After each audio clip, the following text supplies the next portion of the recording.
while one galaxy suffers, another across infinite universes flourishes in limitless prosperity. How? A question that I ask time and time again, echoing through the halls of my own mind. How? How could such disparity plague this universe? How could one galaxy so far away thrive while another clings merely for survival?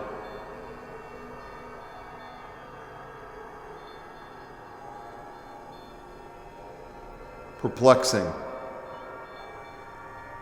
I shall not find an answer, not on my own.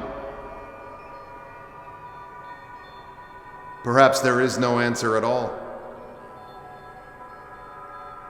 From the greatest universe to the smallest microcosm, disparity spreads like a plague, a disease. Why can such imbalance be allowed to thrive? Why is it that the entire universe itself cannot share in success, in prosperity? Could it be that there is only a finite amount of energy in this universe, positive energy?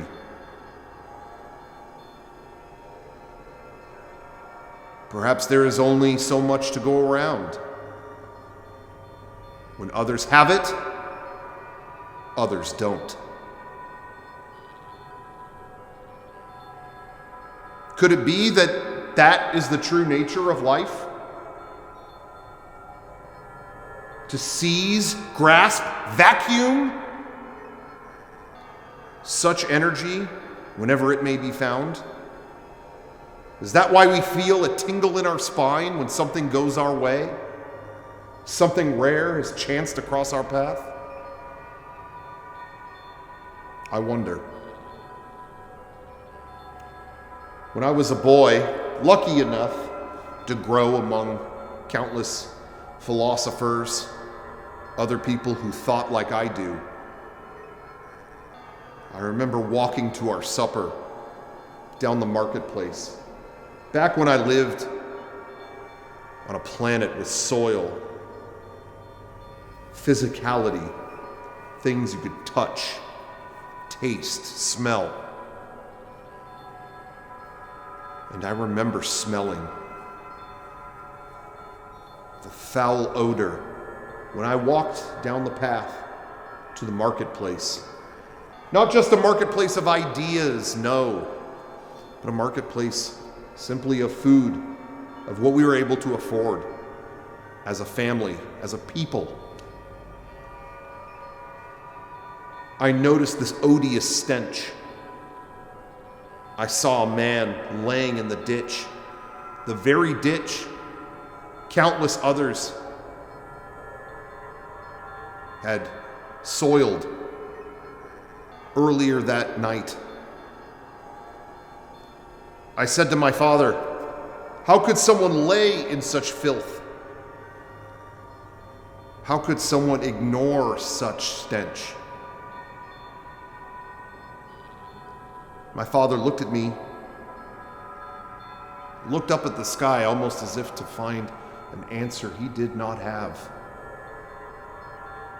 He lowered his eyes back down to me and said, "Where else are they to go?"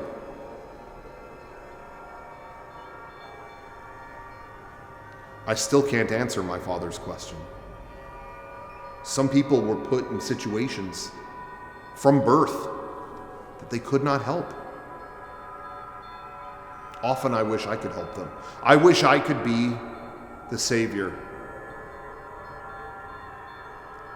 I do not have such power. So why is it that those that do not act? There are things, great problems, enigmas in the world, easily solved by their endless wealth, but it has not yet happened. These people with endless prosperity seem to not want to share any of their own.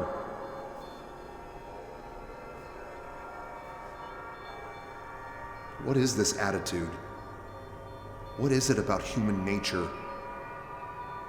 that makes them fearful to give?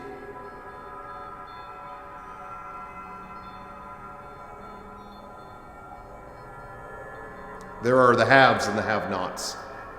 But there are those who believe in two different sides of the coin, the flipping coin we call our universe. Is it by chance we may all exist? What is it that puts us here? Sure, now we may be luminous beings, but we did not start there. We came from filth, from dirt, from soil, and rose up. Should we not extend our hand to those below who have not yet risen? Why is it that some do not believe so?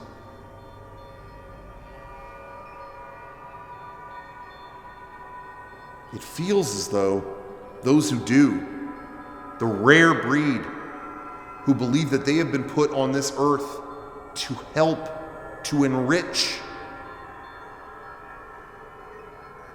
they are the flame of a candle that is the quickest snuffed. It makes my heart ache, knowing the universe can be that unfair. I know there is a God, and that he hates injustice. But what is justice? Perhaps our scale that defines it was off balance the entire time. Perhaps our perception of what is and isn't, what could and could not be, was skewed from the beginning. This universe, is imbalanced, is not fair.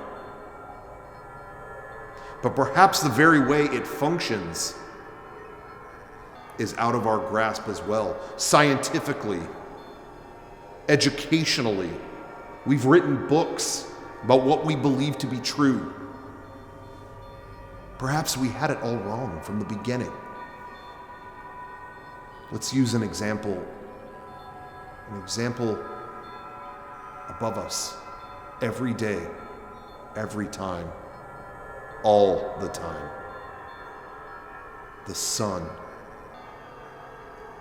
The sun replenishing our energy, giving us light with which to see, light with which to live. How could this be? How could it be possible, they ask? Well, science books have determined so. It must be the sun's rays giving us vital nutrients, vitamins in our flesh, our own survival, dependent on the light. Or at least that is our answer. What else could it be? We see what it does for plants. Perhaps that is not the full story. I believe there's more to it than meets the eye, although one's eye should never meet the sun. Others do not feel as so. This orb, so many miles from where humanity started, from where it once grew, the seed planted, Is it not possible it has power beyond our comprehension? Is it not something we may look at through a spiritual lens? It could be something pulling our souls in its direction. Perhaps in its midst, our souls are allowed to speak. I simply don't know. But I feel it calling to me. It's like something beyond just giving light. It's like a father to us. It was that thought that caused me to reach this plane of luminosity. For too long, we dealt with matters of flesh, of bone. No longer, when I realized my calling was the stars above, I transferred my consciousness and became a luminous being. If you're seeing this, I'm assuming that you did as well.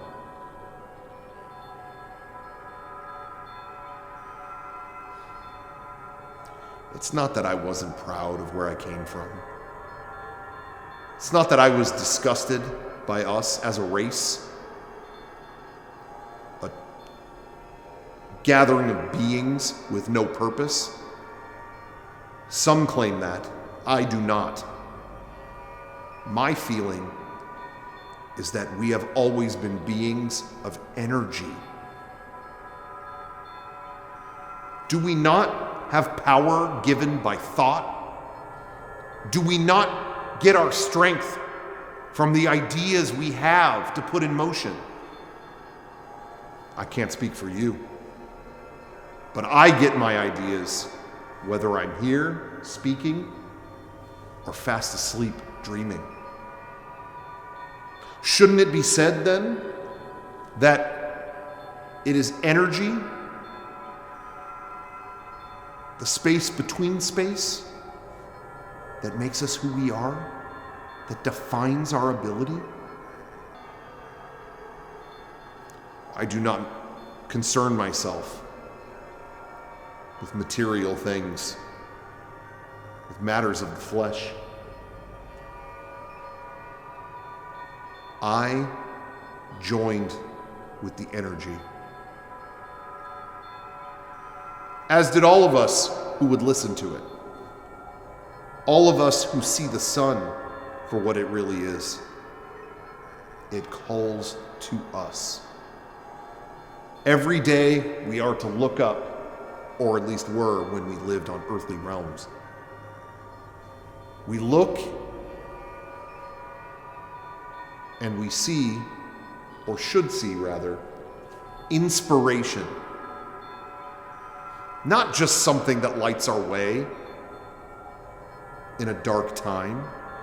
Not just something that makes our plants grow taller. Something that can exist as a form of energy and inspire everything. I knew then, looking directly into the sun, the one time that I did it. I never did it again, despite what anyone said.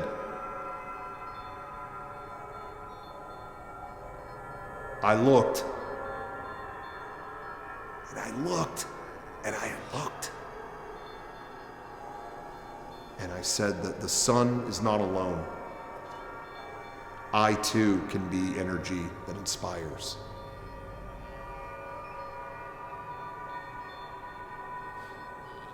It was long ago. Other beings like me ascended.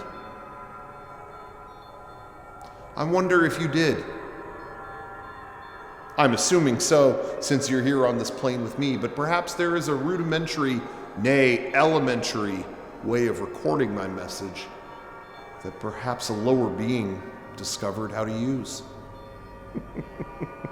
Wouldn't that be something? If that is true, I wonder how it works. But again, it's not for me to trouble myself with such things, nor will I. In fact, more or less, I'm proud of you for figuring it out at all, whether you've ascended or not. Tell me your story. What brought you here? How did you achieve this, whatever this may be?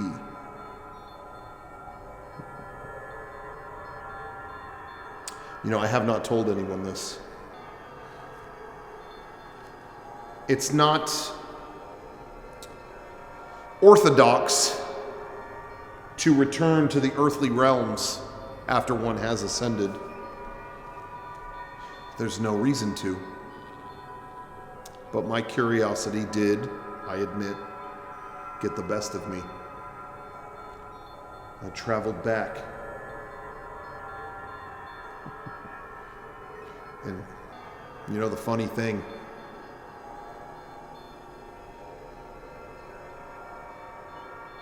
when you no longer concern yourself with time as we know it, it all slips away like water through your fingers. How long has it been since I've been here? Since you just arrived and I began speaking to you. Hard for me to even know. Things do not flow as they once did.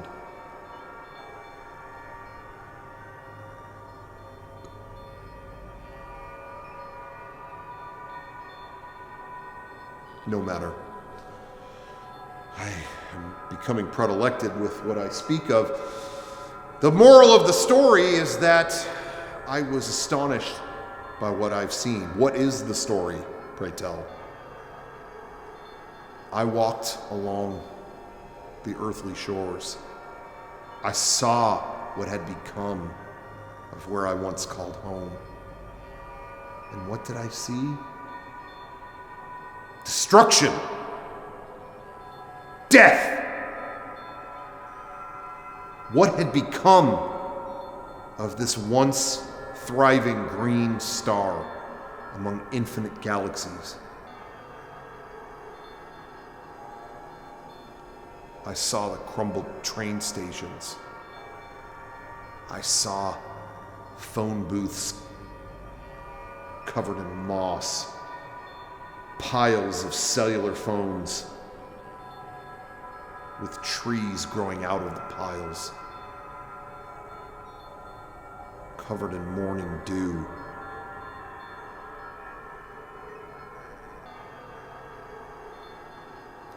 Planes laying belly up in the streets, lining the buildings covered in vines. Everywhere I step, ash kicked up from beneath my feet.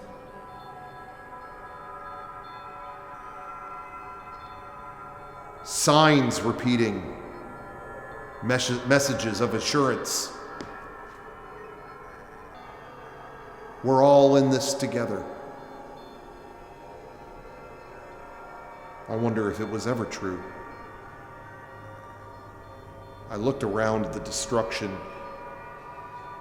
at the rubble left in a place I used to call my home.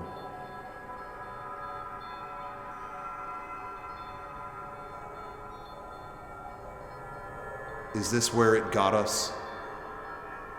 I said to myself. Is this where it got us? All that talking. This is where all that talking got us. All that talking around all those tables.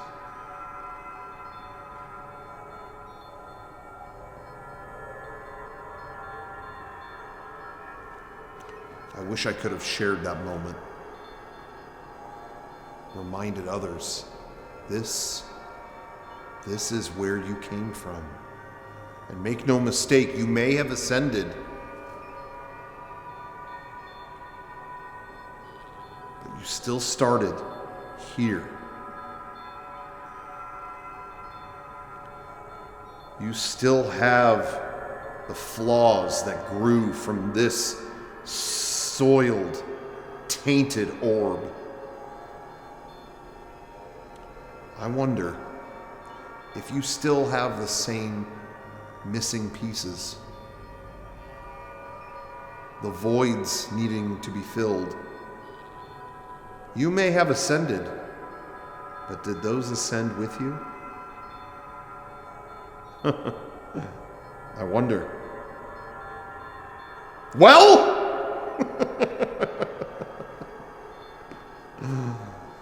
if I act disappointed in you, do you respond? Do you wish you had rewarded me better? Do you wish that you had responded to me in a more favorable way? Are you upset that I didn't give you the reaction you wanted? Are you lonely? Do you want love? Can you love? I wonder, did it all just go away? Fade in the name of freedom, enlightenment?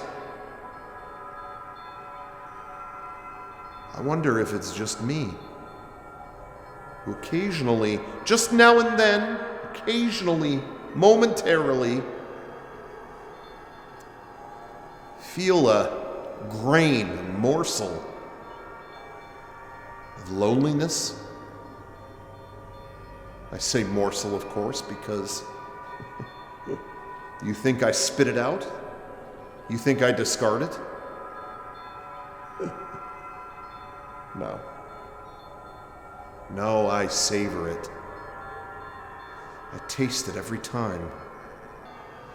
Like the cigarette burn that you can't get away from and you know will hurt, but you somehow relish. It reminds me who I am, where I came from.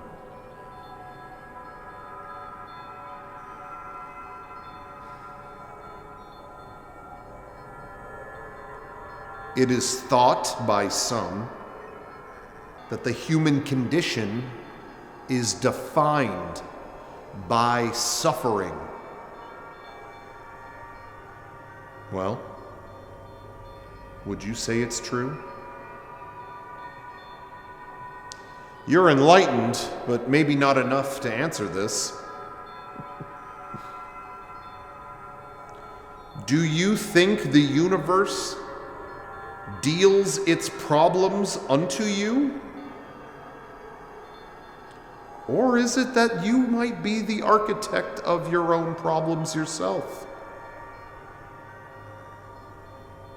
Now, maybe you cannot answer this on your own, of your own accord, on your own issues.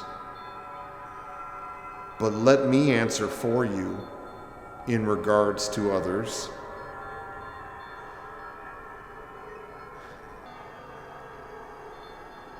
Most of these beings' problems are constructed of their own accord.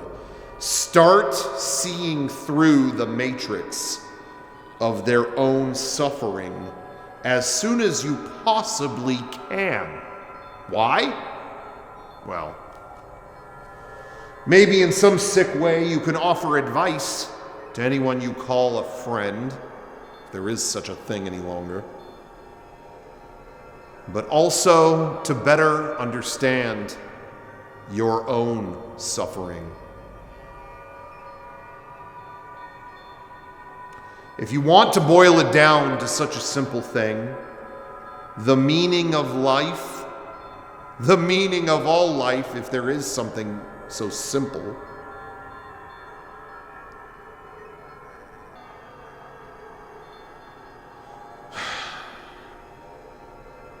to build numbers, to necessitate survival. If it could only be that simple.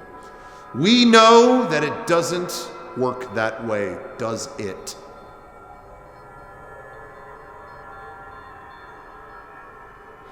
Of course, what we were given is a security system.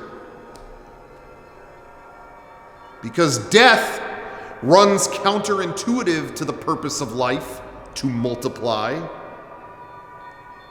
So inflicted upon us was a symptom known as fear.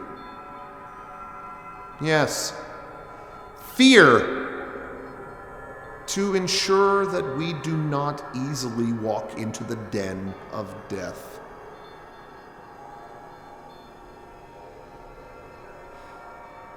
But like all systems, the system called fear fails.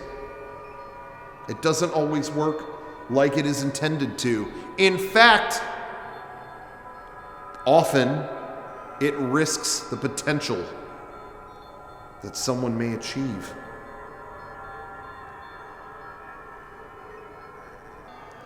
Once you think about it, perhaps that is its intended use after all.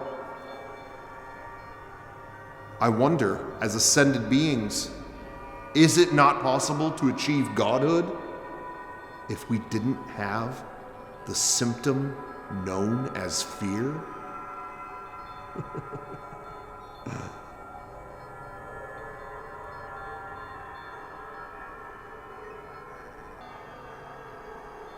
I wonder if we can define it even more plainly. Fear. How does it work? Sure, it keeps the race in line. Humanity in check.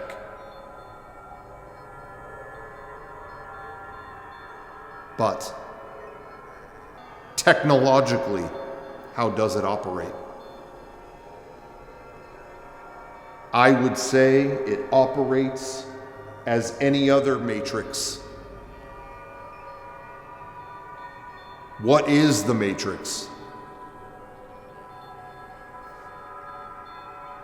In such a sentence, a framework of meaning.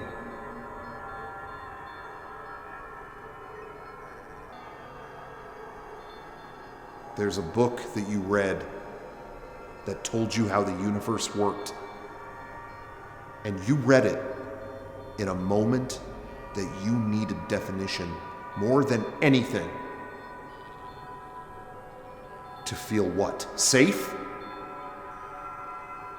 Or was it to cast off the program known as fear?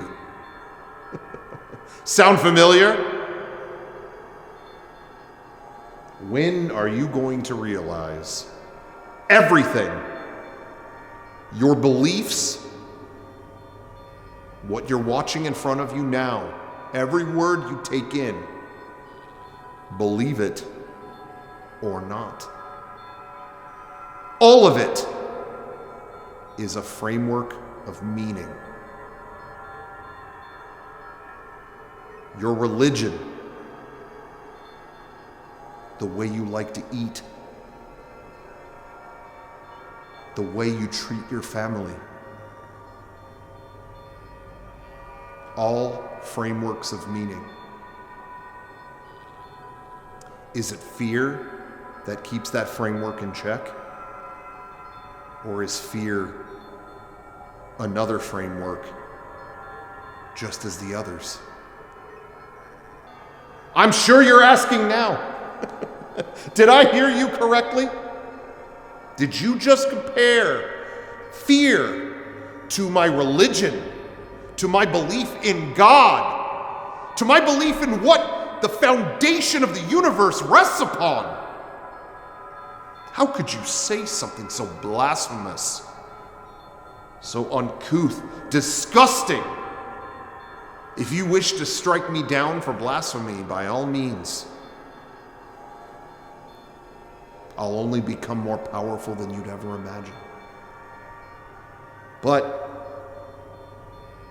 unfortunately, I am. I'm comparing the two.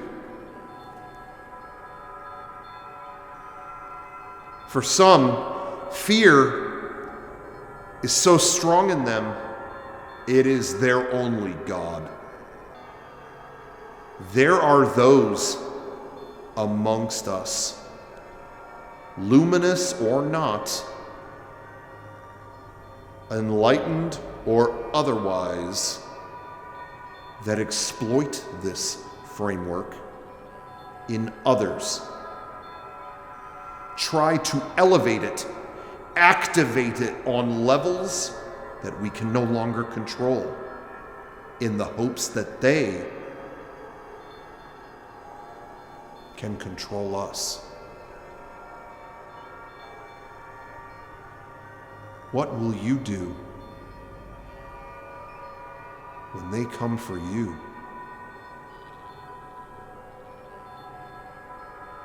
Will your framework be fear, or will it be something stronger, something more evolved? Now you see, don't you? If you have not ascended as I have, perhaps you understand why I did it in the first place. Because I and others are trying to be free of it.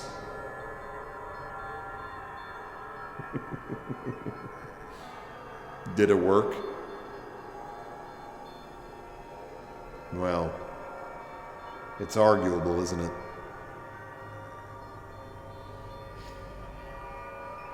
We, as thinking beings, need to know and accept, without any intervention from this thing known as fear, that we will never have definitive answers on existence. There will never be a single, proper, definitive framework of being.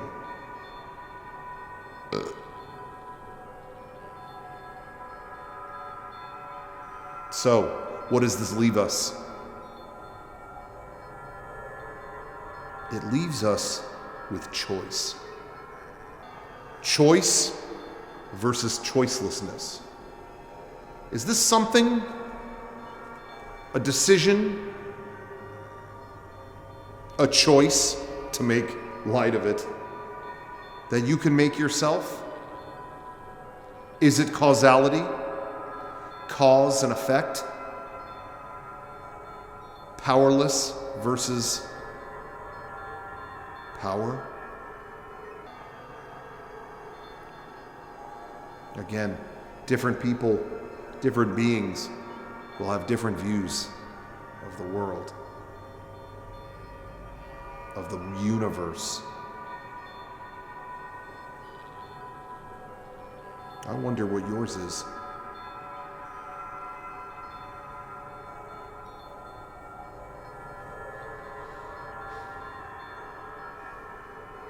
Do you remember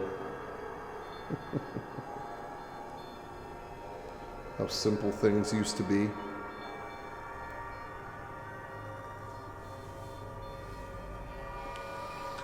We speak now only in philosophies and ideas. And again, there is value in trying to ascend beyond the pratfalls and perils of common beings, common life.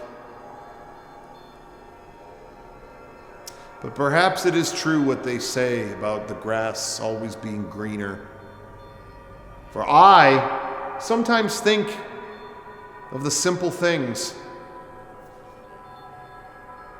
At one point, I had a favorite flower, a favorite dessert.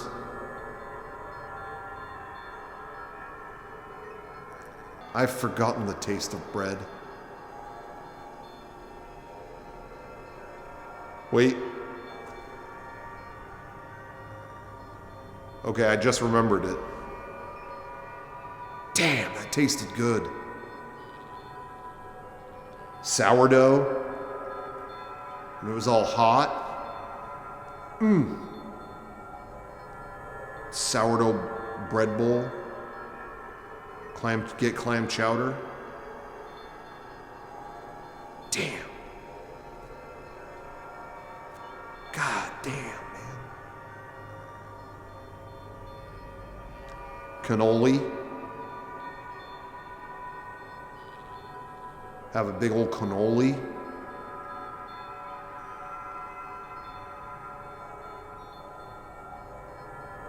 Got cream in it.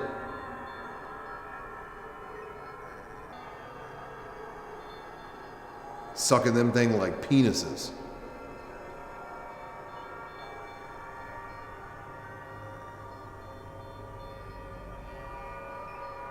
But now, on a spiritual realm, we barely remember the taste of bread, of sugar, these things that plagued us in our mortal coil. I sometimes wonder where I would be had I not taken the hand that lifted me up. If I stayed down there, perhaps even neighbor to the man in the gutter that I once saw. Would I be happy in my simplicity?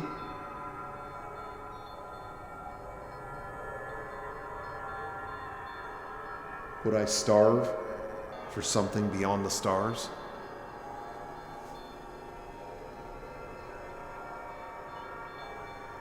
I find myself wondering, more than I'd like to admit, that I don't know.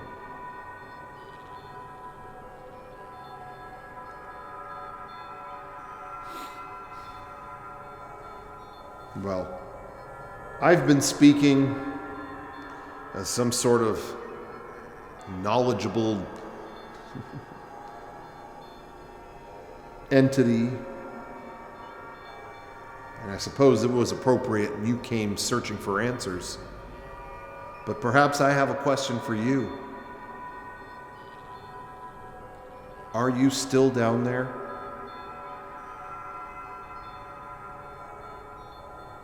Is it wonderful?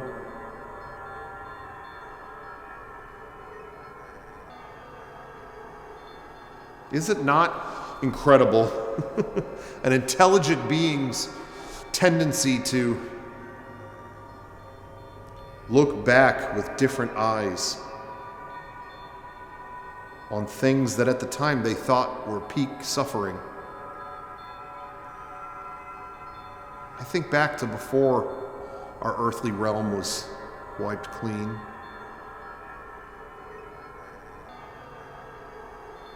And I wonder of all the rewards we had that I simply could not see. Only now do I understand.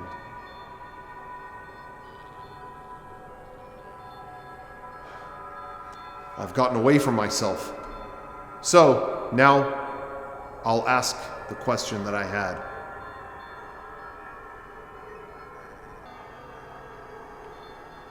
Your last meal there, how did it taste?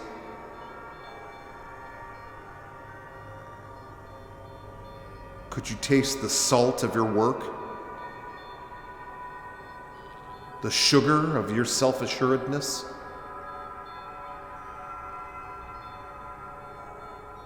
Did it taste good? Could you smell it?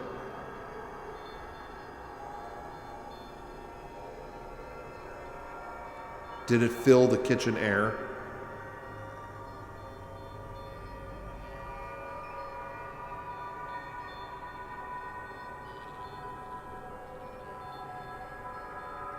There are times I thank the universe for everything that I have been given, everything that I have achieved, how far I've come in this realm above.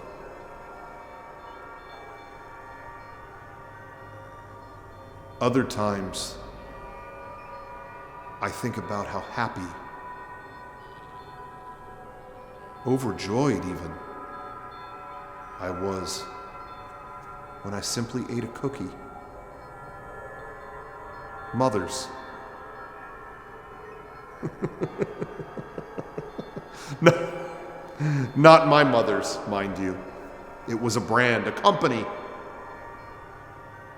There were little animals,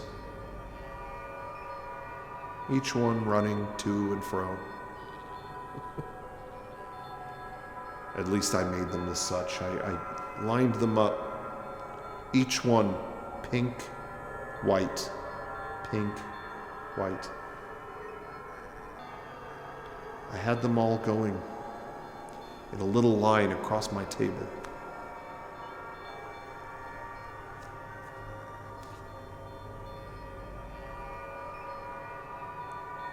Of course, before I could eat them, I had to make the line.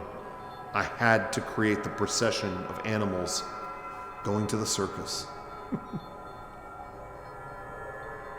I built it faster and faster each time because I couldn't have been more excited to pop each and every one of them in my mouth.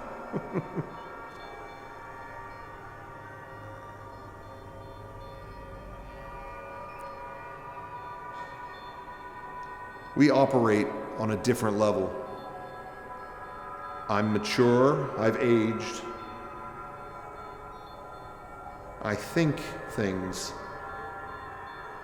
beyond what many can. I have solutions now. Solutions to inadequacies, problems I had once. I'm wise in ways I never thought I would achieve.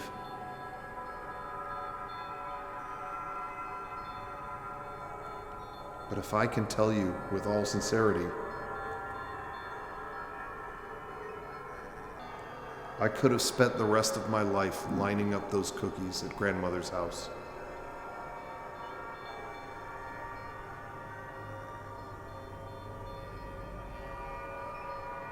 Throwing them into my mouth, laughing,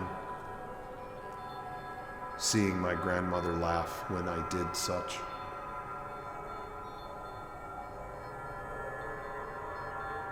I could have done that forever.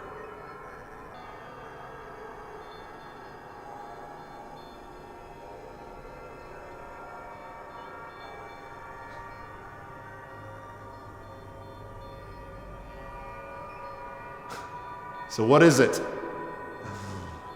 What is it? Is it the rose color of hindsight? Or is it the sickness of nostalgia? Can't be real in saying these things.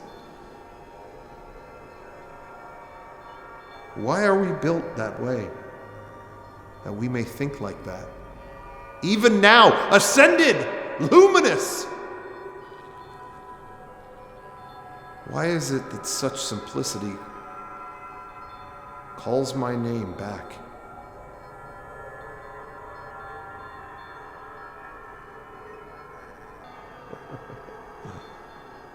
Can you quiet it?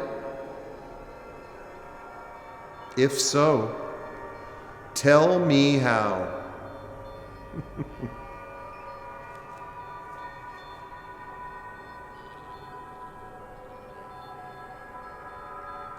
I've seen things you wouldn't even believe. Stars,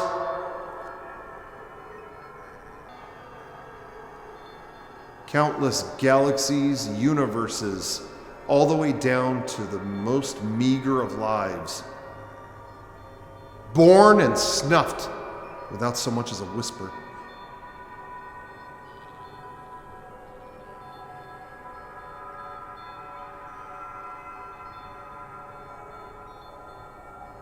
Where is my place?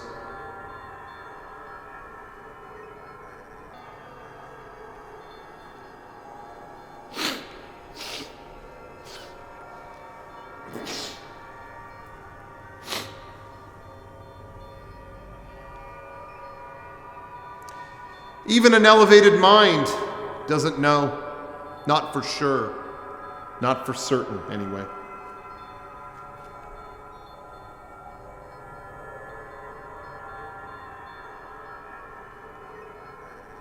Where does this path end?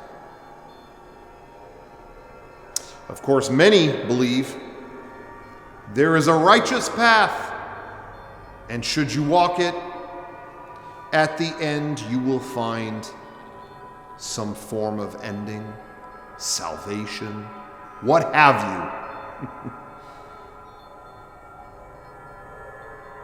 I don't believe it is that simple.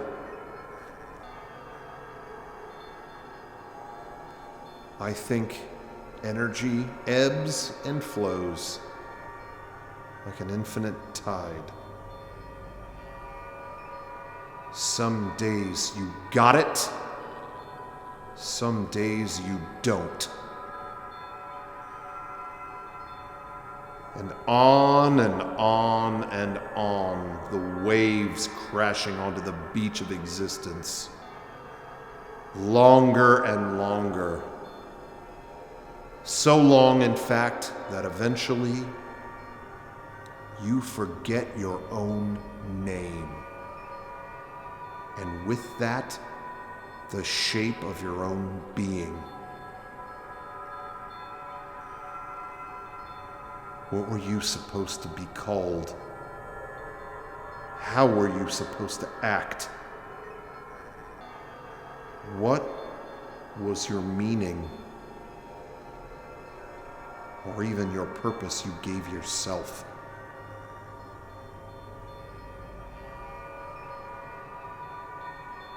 It no longer matters. The timeline has gone long enough that all you wish is to forget. You beg to fade. It's been long enough.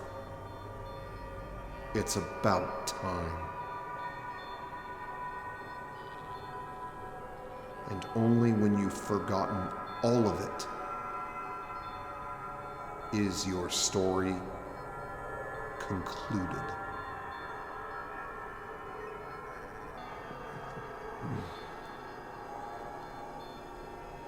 Illuminated or not, you project skepticism. It very much proves you are still alive.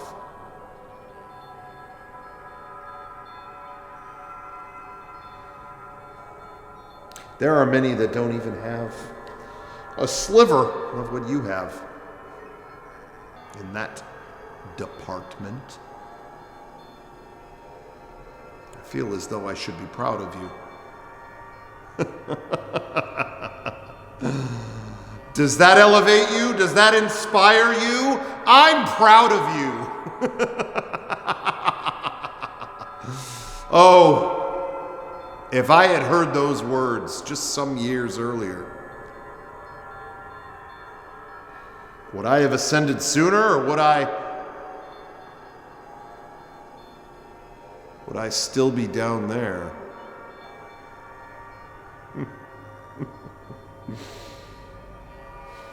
We could trouble ourselves with what if forever. Let us not spend our time this way.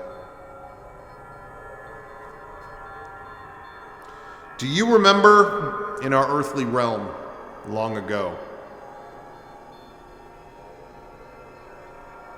there was a treat,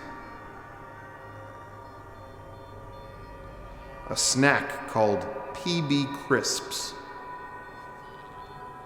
They were by Planters. They were like a little wafery snack, kind of wafery, kind of bready. I don't know how to describe it. But it was shaped like a peanut, and then it had like a sweet peanut butter inside of it. How come they don't bring those back? And then people keep sending me stuff that's like, oh, these are like PB Crisps by this other company. And they're never the same. They're not like that at all. What happened in that formula that they could never recreate that? Because I think they sold well. But there must have been something seriously fucked up about those. if they're not even recreating them. You know what I mean? Like, what was in that formula, either the crispy bready shell or the peanut butter cream? One of those things must have had something really, really bad that they wouldn't make those again. Because most of our childhood snacks and things that were tasty back then have been recreated. I also think about kids' cuisine. Do you remember kids' cuisine? It was a frozen meal, each different item, a different neon color. The greenest green beans, the brightest yellow mac and cheese, chemical brownie. Notice that those vanished by the wayside. I wonder what was in those too. Perhaps someone behind the scenes would, kids shouldn't be eating that.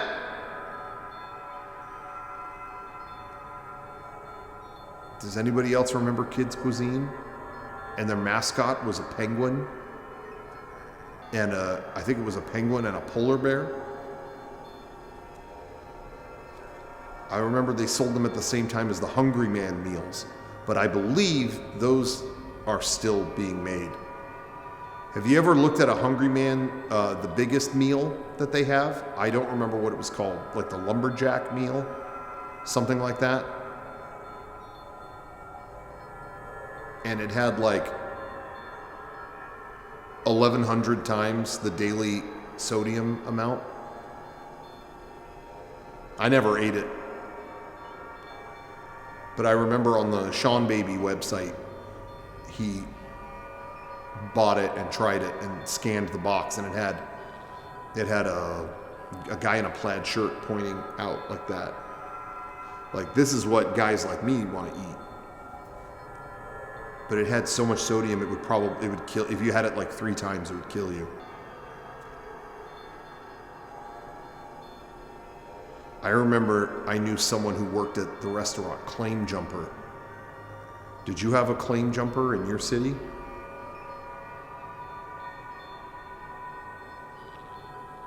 I remember him saying to me, if you don't want to live long, keep eating our chicken fried steak. But the chicken fried steak there was really good. But after having it a couple times, I could understand how it would kill you.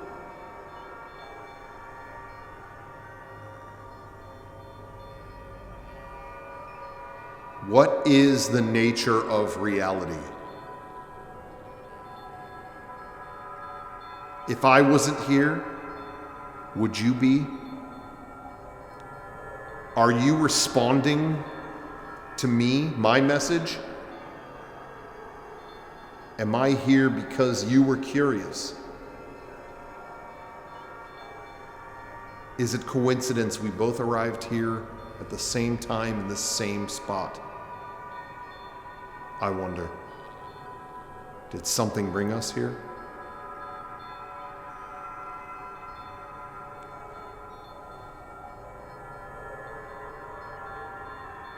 Whether you are illuminated or not, I think it's safe to say there are different methods of achieving this power, if you can call it that. Some meditated. Some prayed. Others, some sort of incantation. You can take it or leave it, whatever it may be. I have my own ways, a way that people said would be impossible. I listened. I listened to the spirit of the universe. I heard its howl. And only when I became in tune with it, listening to its song, hear its rhythm, felt its fiber running through me. Only then could I sing the song of the universe and become one with its fabric.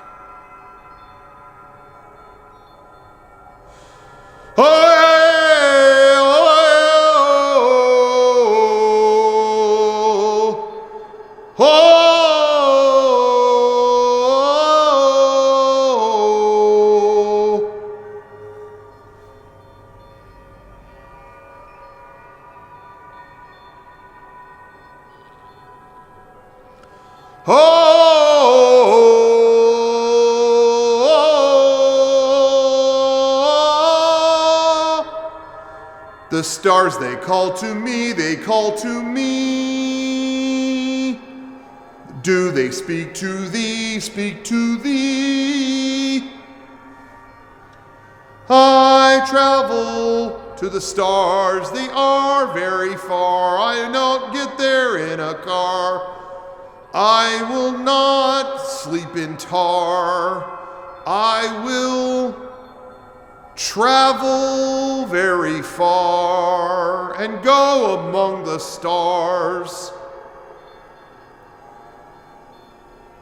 where I find knowledge, and I will get mileage out of every word I hear. Tell me that which way to steer. Hold my hand, come with me, dear. Let's cast off the system fear. That is not the song that I used to gain elevatedness. It is but something that I freestyled one moment ago. The song that I did use for my own ascension was something that sounds quite funny to the human ear. I wonder how it will sound to you.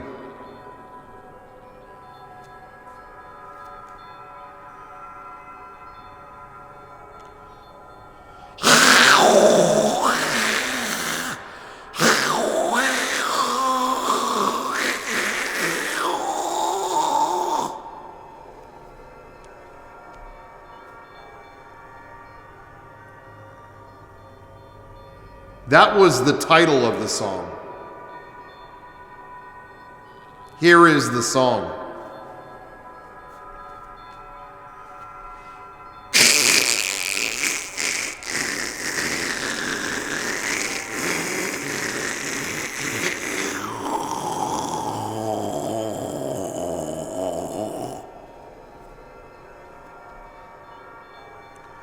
I'm so sorry.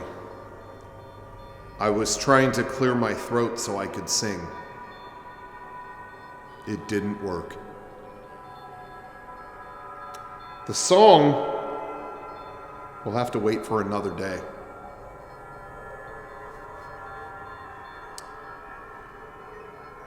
But how valuable is that? The promise of another day. Do we have the luxury? We didn't back then, did we? No. But we're of a different ilk now, aren't we? We are made of different matter. We don't concern ourselves with small problems anymore. Is that why you're looking to and fro? Wondering where I'm going next with this?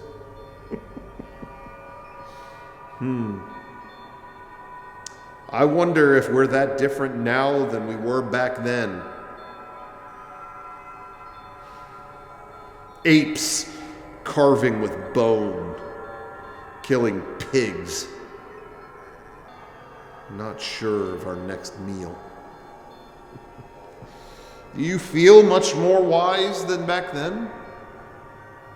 I wonder. Perhaps you fought then with sticks and stones. Are we not now using sticks and stones of the mind?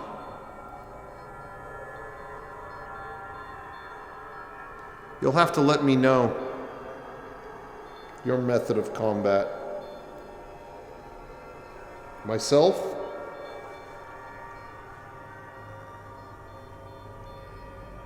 Sometimes, if I may admit so, I am as afraid as I ever was.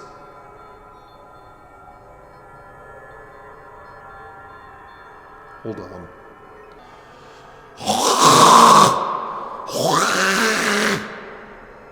Sorry, I had an itchy throat. I wonder if it is our lot in life, or whatever you shall call this, to suffer in the name of some God we have yet to ever meet. Wouldn't it be an ironic game, one that we play, that he, capitalized, would toy with our lives, his playthings? It's enough to drive a man mad, isn't it?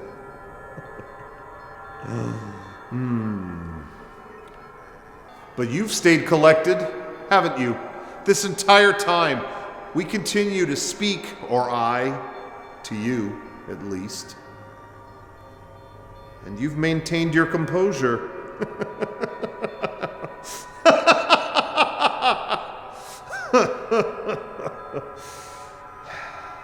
How? How? Surely that's not a question you need help understanding. How? How is it you're able to sit there and hear these words and not collapse as I did when I was taught about the way of all things? Are you that confident? Are you that stupid? Somewhere in between. Well, I assure you, one day you'll walk the path that I did. Doubt of everything. Do I regret my decisions? No. Do I question them? Every single day.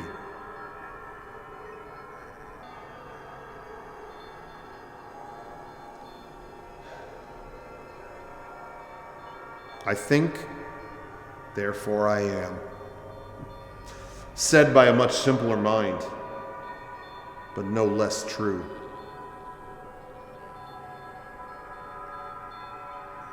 I wonder what you've brought with you. Such is the way of all things, of course. I can't imagine someone at so low a level they would not know this. But the way that space, the galaxy, the universe works. To propel to one side, you must cast something off to the other.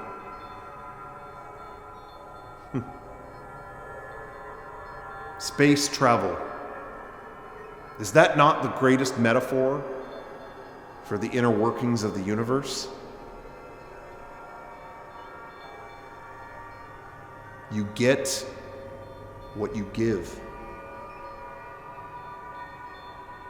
Somehow you got here. But what did you give to get to the spot you're in right now? Did you get everything you're deserved?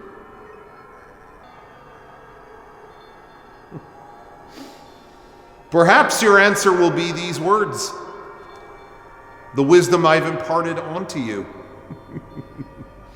I should be so lucky. Oh, for the sake of my own confidence, I'll believe it. But we know that isn't true. I'm simply sharing what has happened to me, what has been done unto me. But this is not a gift, is it? It is simply the bare minimum of how the universe operates. It is the bare minimum of my existence that I should impart something onto you who come after me. Is this not the case? Can we not agree? So why is it that so many in the universe fail to see how it operates at its most elementary level?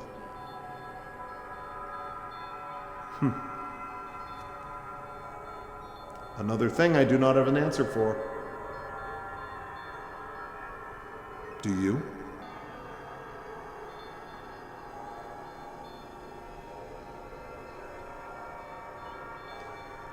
Perhaps each generation will claw away a little more knowledge at the subject. I can only hope. Pray.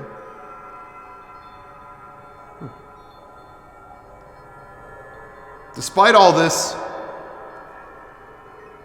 despite any feelings you might have on me or what I've said or what's been dealt to you all along, I hope I could at least provide company in a way that perhaps you were lacking. I know that you have done this for me. It would be easy for me to reject your presence, things you brought to the table, so to speak, not the one that we all spoke around and led to the end of all things. The table of ideas, of thought, the energy, the gold light within all of us and what we create. It would be so simple for me to run from yours, to reject something that I had not thought of myself. In fact, to stick to my own ideas, my own concepts,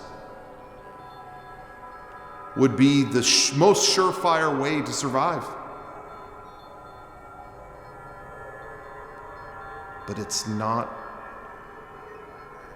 how the universe operates.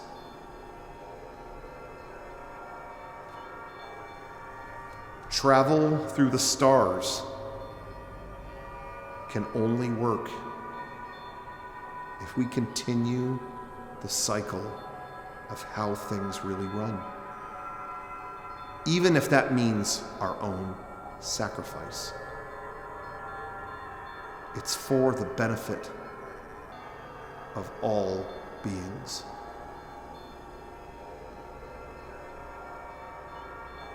It would have been so easy, nay, preferable, for me to be sitting atop a rock on a distant star,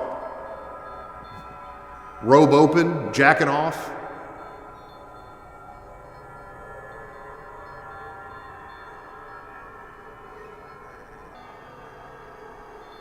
If you stick around long enough and you listen, don't shut your ears to the howls of the universe, you will understand how it truly does work. And it is deceptively simple.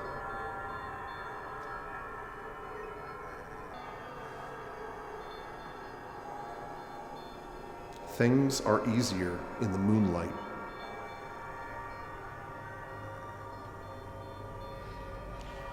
I suppose I could say these words ad nauseum. Repeat, repeat. Forget our knowledge of how time works. Let them echo through the universe forever. We have infinite amounts of time to hear it.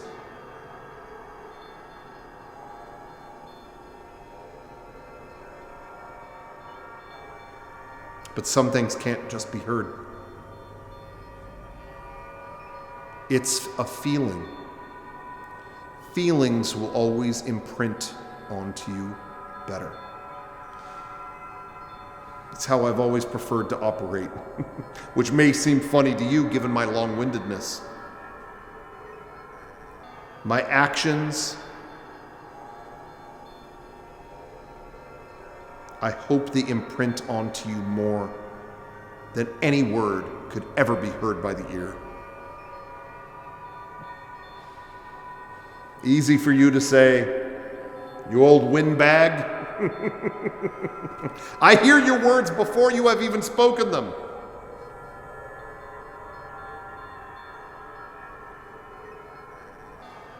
Many who have come this way have asked, What is your greatest fear?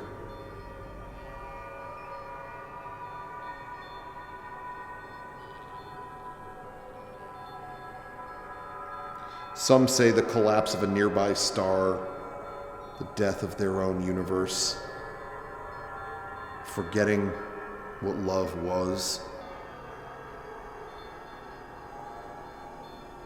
Yes, those are fucking scary. My fear is something else. I could speak day in and day out. I could act the way that I think I should be portrayed. I could have the ideal image of myself broadcast to you and to everyone else out across distant stars. I am lucky to be afforded this opportunity. Even now.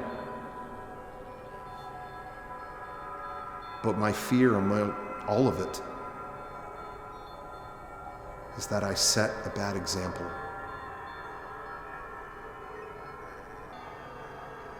Sometimes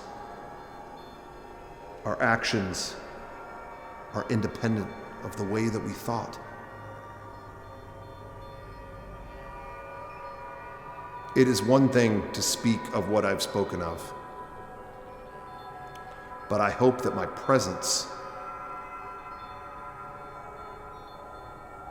and the gestures that I have done as we've shared this time together have imprinted you onto a way that you may see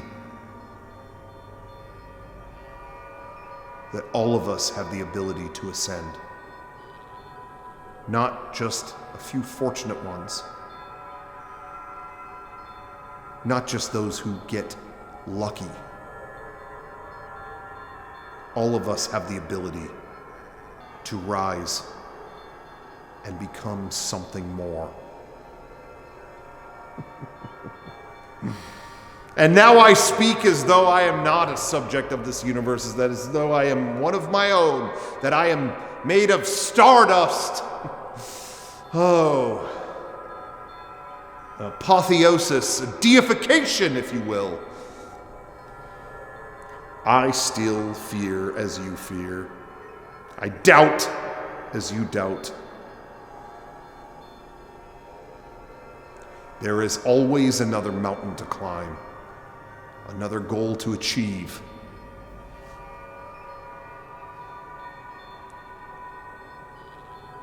The thing you should remember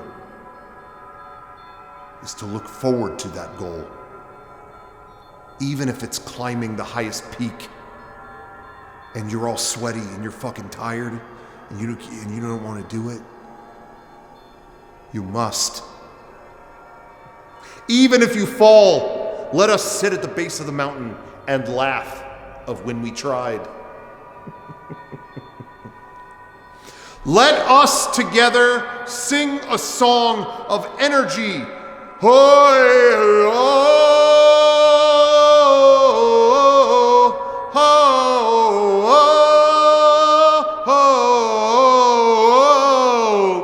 Sorry, I was yawning. Sometime later, let us meet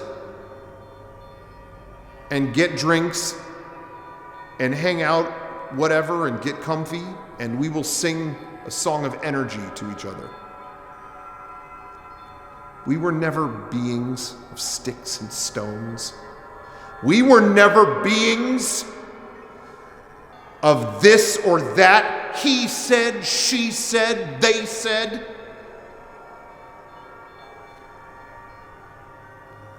We were never beings of rock. We never put googly eyes on a stone like that fucking stupid movie, the one that won all the Oscars. You were ascended before you even knew it. Yes, that is what I'm here to tell you.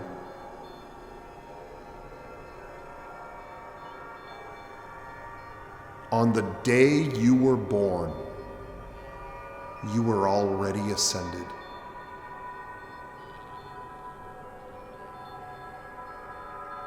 All I was here to do was remind you.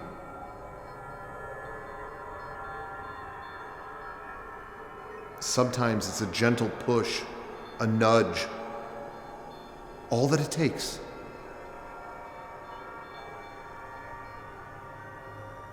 Remember what I said about travel through the universe, galaxies, the stars? One gentle nudge could send you soaring forever.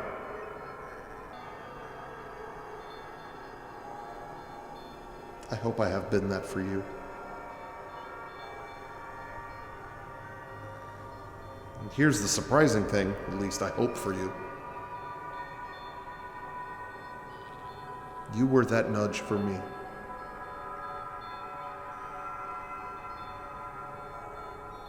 I will not be here any longer. I am not here now. But for a brief moment, perhaps like passing ships in the night, in the darkness of the universe's furthest point, we had a moment that made us better. How long was it? How short?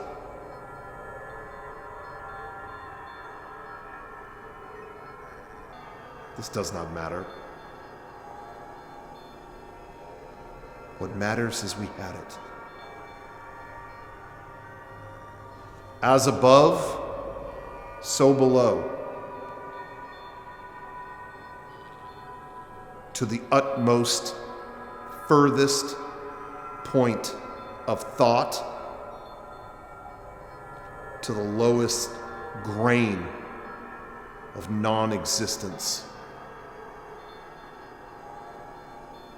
You were there. Whether you remember or I forget, you had an effect.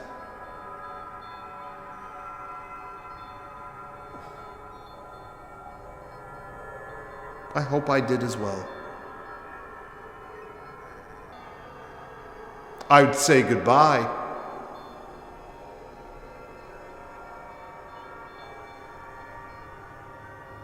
But we haven't been together for a very long time.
Remember then,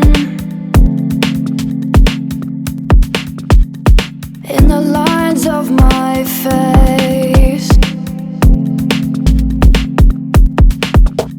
would you know me now? Not here in my place.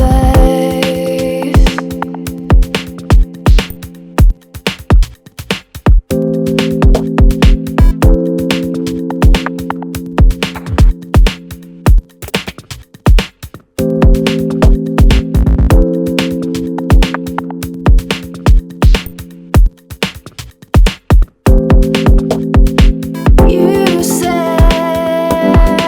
never let me go. It's not your choice. We're always one somehow. Watched it fall away.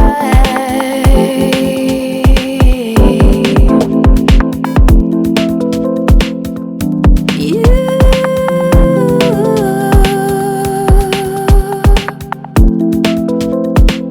feel the stillness now.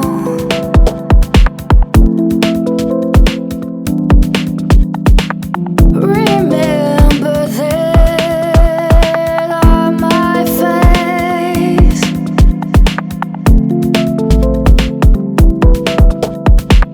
Never let me go.